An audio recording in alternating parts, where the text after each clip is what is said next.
مجھے والد صاحب میرے والد صاحب مجھ پر بہت غصہ کرتے ہیں، چھوٹی چھوٹی باتوں پر مجھ سے ان کی بد اخلاقی ہو جاتی ہے، کوئی گناہ تو نہیں، اللہ سے معافی مانگنی پڑتی ہے۔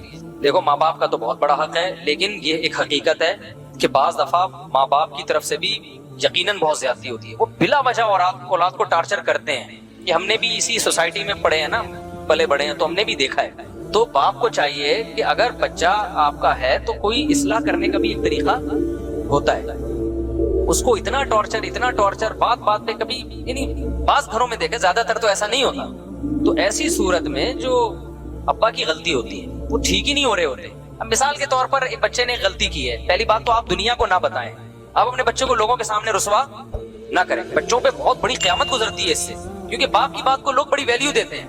اب بچہ سنتا ہے یار میرا ابا ہی میری عزت نہیں کروا رہا لوگوں کے سامنے، تو اس سے شیطان کو بچے کو باپ کے خلاف برگلانے کا موقع ملتا ہے۔ تو باپ کو کبھی بھی اپنے بچے کو لوگوں کے سامنے رسوا، گھر کی بات گھر کے اندر رکھو، رشتہ داروں کا یہ ایسا ہے، یہ یوں ہے، یہ یوں ہے، تو بس سمجھ لو اب وہ بہت کم چانس ہے اس کی ٹھیک ہونے کی۔ اس کی گھر میں اس کو عزت دو، گھر میں آپ ٹھیک ہے اس کو سمجھاؤ ڈانٹو، بعض دفعہ تانے بھی دینے پڑتے ہیں، لان تان بھی کرنی پڑتی ہے، ایسے مارکیٹ میں اولاد بھی تو عجیب عجیب ٹائپ کی آ رہی ہے۔ دوسری بات یہ کہ باپ کو بھی چاہیے اصلاح کے جذبے سے کوئی بات بتائے، اصلاح کے جذبے سے۔ میں آپ کو اپنا بتاؤں، میرے ماشاءاللہ ایک تو یاد نہیں رہتا، 16 17 جو بھی ہے حساب کتاب، سوتےلے وتیلے ملا کے تھوڑا سا کنفیوژن ہو جاتی ہے کہ ٹوٹل کتنے بن رہے ہیں، خیر تو اب ان میں بہت سے بڑے بھی ہو گئے ہیں۔ میں نے زندگی میں یعنی میرے 20 سال تو میرے خیال ہو گئے ہوں گے میرے جب سے بچے پیدا ہونا شروع ہوئے تھے، تو کچھ بچے شادی بھی ہو گئی، میری بیٹیوں کی بھی شادی ہو گئی۔ میں نے اس 20 سال کے عرصے میں اپنے بچوں کو شاید 2 دفعہ پوری زندگی میں کسی بچے پہ ہاتھ اٹھایا ہوں، وہ بھی 1 یا 2 تھپڑ، یا بہت زیادہ 3 تھپڑ سے زیادہ نہیں مارا ہوگا، وہ بھی نماز نہ پڑھنے پر۔ سمجھ میں آ رہی بات؟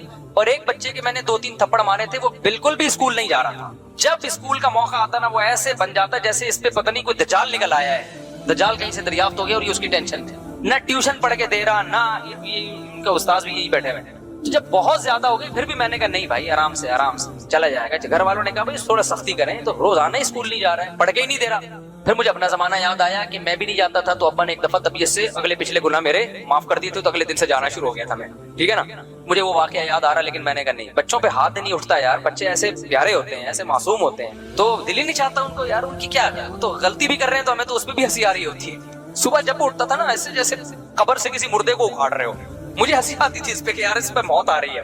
ادھر ابا کے بیانات ہو رہے ہیں، فجر کی نماز، تکبیر، اور بچے کی حالت کیا ہے، اس کو اٹھا رہے ہیں تو ایسے لگ رہا ہے جیسے پتہ نہیں اس کو یہ ہو رہا ہے میں ابا کے گھر میں پیدا کیوں ہو گیا کہ مجھے فجر پڑھنی پڑ رہی ہے۔ تو اب 8-9 سال اس کی عمر تھی، تو زیادہ ہو گیا، تو میں نے کہا یار یہ بالکل ہی اسکول نہیں جا رہا ہے۔ تو پھر ایک دن ہم نے طبیعت کا مطلب 4-5 تھپڑ لگایا ہوں، اس سے زیادہ نہیں، تو چند دن کے لیے جانا شروع ہو گیا۔ پھر وہی پوستی پن، نہیں جا رہا میں نے کہا باڑ میں جا، نہیں جائے، ٹماٹر بیچے گا یہ، جاؤ، کیونکہ اب یہ تھوڑی کہ جنگلی بن جائیں یار بچوں کو مار مار کے، نہیں لگ رہا ہے ہر آدمی کو ہر کام کے لیے اللہ نے پیدا نہیں کیا۔ پھر اس کو حفظ میں ڈالا، حفظ ہی نہیں کر کے دے رہا۔ دوسرا بھائی ہے ماشاءاللہ ٹھکا ٹھک نکل لیا، حافظ بن گیا، تراویح پڑھائی اس دفعہ اس نے گھر میں، یہ والا پڑھ کے ہی نہیں دے رہا، جو کام بولو اس کو پتہ نہیں۔ پھر میں نے ڈاکٹر کو بتایا، میں نے کہا کوئی سیٹنگ تو نہیں آؤٹ ہوئی بھائی اس کی، کوئی ملٹی وٹامن دی ہے اس نے، کوئی طاقت کی دوا دی ہے، میرا ارادہ ہے اس کو ساری سیٹنگ کروا لوں، کوئی وٹامن بھی بعض دفعہ آگے پیچھے ہو جاتے ہیں بچوں کے، تو ایک ٹیسٹ کروانے کا میرا ارادہ ہے کہ لیب میں ٹیسٹ کروا دوں، کوئی کمی ہو رہی ہے۔ لیکن پھر بھی اگر نہیں ہوگا تو پھر بھائی ہم کیا کریں گے، بس اس پہ خوش ہوں گے، الحمدللہ سٹا نہیں لگاتا،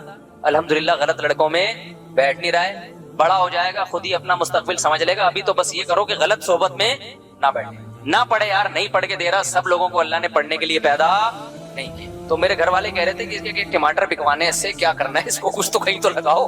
میں نے کہا مجھے لگ رہا ہے کہ میں جو بیانات میں مثال دیتا ہوں نا کہ زیادہ ٹینشن نہ لو تو کیا ہوگا، زیادہ ٹماٹر بیچے گا، تو وہ اللہ نے شاید سن لی ہے میری، اللہ کہے کہ سب سے پہلے تیرے اوپر فٹ کرو، تو مجھے کوئی ٹینشن نہیں ہے، میں کیوں ٹینشن لوں؟ میں تو یار میں جب سفر سے آتا ہوں سلام کرتا ہے، خوش ہوتا ہے، بچے تو ایسے ہی ہوتے ہیں نا، ابا کے آنے سے کھلونے، ابھی بقرعید ہے وہ شور میں جا کے رکھا ہوا ہے گائے چاہیے، تو ہمیں تو جب یہ بچوں سے یہ خوشی مل رہی ہے تو بڑے ہو کے بھی بہت سے پڑھ لیتے ہیں۔ میں تو بڑے ہو کے ہی پڑھا ہوں بھائی، بچپن میں تو ہم نہیں پڑھے، ہم نے تو بچپن میں پٹے بھی، مارے بھی کھائیں، اسکول تو جانا شروع ہو گئے تو پڑھ کے پھر ہم تو پڑھ لکھ لو کچھ کام کے بن جاؤ گے۔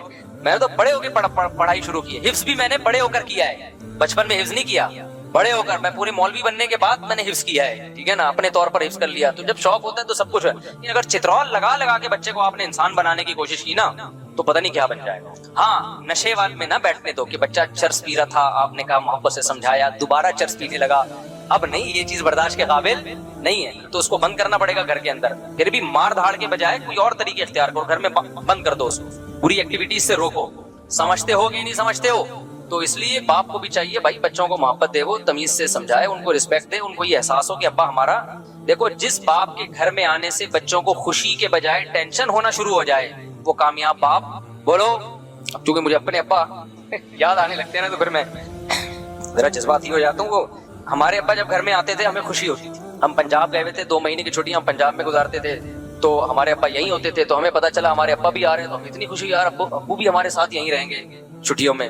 تو اگر کوئی کسی باپ کے گھر میں آنے سے بچوں کو ہو رہی ہے خوشی تو اس کا مطلب ابا کیا ہے, صحیح ہے. اور جہاں بچوں کو یار ابا ہے نا پھر آ رہے ہیں تو یہ مطلب ہے کہ یہ ہو سکتا ہے ابا میں فالٹ ہو. بعض دفعہ اولاد میں بھی فالٹ ہوتا ہے, وہ ایسی الٹی حرکتیں کر رہے ہوتے ہیں کہ ابا کے آنے سے پتا ہے کہ ڈانٹ پڑے گی, لیکن یہ ابا کے بھی تھوڑے سے فالٹ ہونے کی علامت ہے. تو بچپن سے کنٹرول کرو, بری صحبت سے بچاؤ. بچہ فطرت پہ پیدا ہوتا ہے, حدیث میں آتا ہے کل مولود یولد علی الفطرہ, ہر بچہ نیک ہی پیدا ہوتا ہے, اس کو ماحول بگاڑتا ہے. تو بچے کی تربیت کرنا کوئی مشکل کام نہیں ہے, بس بگڑنے سے بچا لو اس کو. اس کے دوستوں پہ نظر رکھو. میں اس کی نظر کوشش کرتا ہوں کہ بیٹھ کن لوگوں میں رہے, ایسا نہ ہو کہ غلط لڑکوں میں بیٹھنا. اور یہ اسکول خراب کرتے ہیں, اچھے اچھے گھروں کے بچے ہم نے اسکولوں میں بگڑتے ہوئے دیکھے ہیں. اس لیے نہیں کہ اسکول ان کو بگاڑ رہا ہے, اس لیے کہ اسکول میں بعض دفعہ ان کی جو دوستیاں ہوتی ہیں وہ ایسے لڑکوں سے ہو جاتی ہیں, وہ لڑکے ان کو موبائل میں غلط چیزیں دکھا کے, نشہ اور یہ الٹی الٹی باتیں کر کے, ابے تمہارا ابا تو تمہیں کچھ کرنے نہیں دیتا, ابے تمہیں سینما گھر نہیں جانے دیتا, ابے تمہیں فلم نہیں دیکھنے دیتا. اس طرح کی باتیں نا دوست بچوں کو سکھا سکھا کے ماں باپ کے خلاف برگلا رہے ہوتے ہیں. بلکہ ایسی باتوں سے عورتیں بعض دفعہ عورت کو شوہر کے خلاف برگلاتی ہیں. میرے سامنے ایک طلاق کا کیس آیا, ایک میاں بیوی کی بہترین زندگی گزر رہی تھی, آسٹریلیا میں تھے وہ. شوہر آسٹریلیا سے موو کر کے, اب بہت پرانا قصہ ہو گیا, بہت مشکل ہے کہ اصل تک پہنچے. وہ شوہر آسٹریلیا سے موو کر کے جاب کے سلسلے میں بینکاک آ گئے. وہ بندہ کہتا ہے کہ میں نے اپنی بیوی, میری بیوی کے ساتھ بہت اچھی گزر رہی تھی, تو کہتا ہے کہ میں نے کیا کیا, اپنی بیوی کو ایک درس قرآن میں بھیجنا شروع کر دیا. اب درس قرآن سے تو اور محبت پیدا ہوگی نا, لیکن الٹا کام شروع ہو گیا. کہہ رہے میری بیگم کیا ہوئی, اس کے جو تیور ہے نا روزانہ میں نے دیکھا بدل رہے ہیں. اس کی مجھ سے وہ محبت نہیں جو پہلے تھی, اور مجھ سے مطالبہ شروع کرنے لگی آسٹریلیا رہنا ہے مجھے. تھائی لینڈ آسٹریلیا کی نسبت تو تھوڑا سا کم لیول کا ہے نا, اور مجھے یہاں نہیں رہنا, مجھے فلانی ملک میں رہنا ہے, اور یہ کہہ رہے ساری ضرورتیں پوری کر رہا ہوں. میں حیران تھا کہ درس قرآن میں جا کے بگڑ کیوں رہی ہے. پتہ یہ چلا کہ وہاں کچھ خواتین بیٹھی ہوئی ہیں جنہوں نے اس سے دوستی لگا لی ہے, اور وہ اس کو ورغلا رہی ہیں. آئی بات سمجھ میں؟ درس میں تو یہی میاں بیوی کے حقوق بیان کیے جا رہے ہیں, درس دینے والے بھی بڑے اچھے آدمی تھے, لیکن عورت کیا کر رہی ہے, وہاں کوئی فسادی عورت تھی, وہ کیا کر رہی ہے, بھائی تم آسٹریلیا جیسے کنٹری کو چھوڑ کر یہاں آ گئی, تمہارا دماغ خراب ہے. اب وہ بندے کی مجبوری ہے, وہ کہہ رہے ہیں آسٹریلیا کا ماحول تھائی لینڈ سے زیادہ خراب تھا ان کے بقول. وہاں بچے کی بگڑنے کا چانس, تھائی لینڈ میں گیا ہوں, دو دفعہ گیا ہوں. تھائی لینڈ میں مخصوص علاقے تو ہیں جہاں بہت زیادہ بے حیائی ہے. نارمل جو گھروں کے حالات ہیں وہ یورپ سے اچھے ہیں, یعنی بچے آرڈر پہ نہیں بگاڑے جاتے وہاں پہ. تبھی انڈیا کی بہت ساری فیملیز تھائی لینڈ موو کر گئی ہیں. تو کوئی بھی بینکاک یا تھائی لینڈ جا رہا ہو نا, فوراً فتوانہ لگا دیا کرو عیاشی کرنے جا رہا ہے. بعض دفعہ عیاشی سے بچنے کے لیے جا رہا ہوتا ہے کہ دنیا کے حالات اس سے بھی زیادہ خراب ہو چکے ہیں بہت سے علاقوں. کہہ رہا ہے نتیجہ کیا نکلا, اتنی تو میں اتنے مسائل ہوئے ہیں نا کہ بالآخر طلاق ہوئی ہے ہمارے درمیان. اور کہہ رہے میں یہ سوچتا تھا کہ میں نے اس کو درس قرآن میں کیوں بھیجا. تو درس قرآن نے اس کو نہیں بگاڑا, اس کو بگاڑا کس نے. اور پھر وہ خاتون کورٹ سے بچے بھی لے کے غائب, بیٹیاں لے کے غائب, اور وہ بیچارہ میرے پاس آ کے رو رہا تھا, کہہ رہا ہے میرا دل چاہتا ہے میں خودکشی کر لوں, کیونکہ بیوی تو گئی, بیٹیاں بھی کس کو دی ہیں کورٹ نے. پاکستانی عدالت میں کیس چلا تھا, نیشنل یہیں کے تھے, وہ پاکستان آ گئی تھی, پھر پاکستان سے بچوں کو لے کے آسٹریلیا چلی گئی, اور پھر پتہ نہیں آسٹریلیا کے کورٹ سے کیا کیا یا پاکستان سے کیا, مجھے پورا واقعہ یاد نہیں. کہہ رہے بچوں سے بھی گیا, بیٹیاں یاد کر کے نا ڈپریشن میں. کہہ رہے میں تھائی لینڈ چھوڑ نہیں سکتا, میری جاب اس ٹائپ کی ہے کہ میں چھوڑوں گا تو میں مسائل ہو جائیں گے. تو بعض دفعہ اچھا اسکول ہے, لیکن آپ کے کلاس فیلو آپ کے بچے کو کیا کر رہے ہوتے ہیں, بچے کی کلاس فیلو بگاڑ رہے ہوتے ہیں. ابے تو اپنے ابا کی کیوں مانگتا, ابے تیرے ابا نے کیا دیا. خواتین بگڑ رہی ہوتی ہیں. مجھے یاد ہے جب میں نیا اس علاقے میں آیا تو میری مالی حالت بہت زیادہ اچھی نہیں تھی اس وقت, اچھی تھی لیکن ایسا نہیں تھا کہ کوئی ڈیفینس یا گلشن اقبال میں جو ذرا ان کا اسٹیٹس زیادہ اچھا ہے. تو میرے گھر میں ایک سیکنڈ ہینڈ فریج لے کے رکھا ہوا تھا میں نے. ایک خاتون آئی, آپ کی وائف سے ملنا ہے, آپ کی وائف سے ملنا ہے, وائف سے ملنا ہے, آئی اور چلی گئی اور لڑوا دیا ہم دونوں کو. میں حیران ہوں یار ہو کیا گیا. وہ خاتون نے کیا ہے, میاں آپ کے ممبر پہ باتیں تو بڑی بڑی بیویوں کے حقوق کے کرتے ہیں, یہ فریج لے کے دیا بھائی آپ. یہ بات ہوگی 2004 کی یا 3 کی, اور مسجد کا گھر تھا, مسجد والوں نے گھر دیا ہوا تھا مجھے.